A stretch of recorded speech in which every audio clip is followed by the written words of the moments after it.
Hi guys, let me quickly show you how to change passcode on your iPhone 15. Let's get started.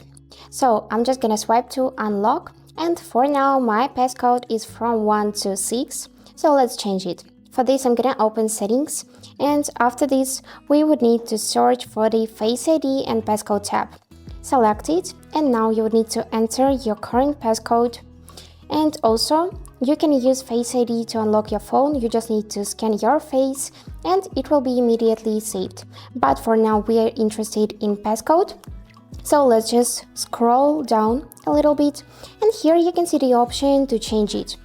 Choose it, enter again your current passcode, and now you would need to enter your new passcode.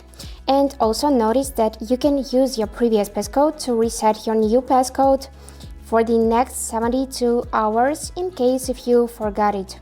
So I'm just gonna enter all once, and as you can see it is not very secure passcode, so the phone suggests to change it, but I'm gonna use it anyway as an example for you. And now verify it once more and wait a couple of seconds till it will be loading. So now let's check it. I'm gonna lock my phone and enter my new passcode, and the phone unlocks. And that's it. If you want to change it again, simply go through the same steps as I showed you before. So I hope this video helped. Thank you so much for watching.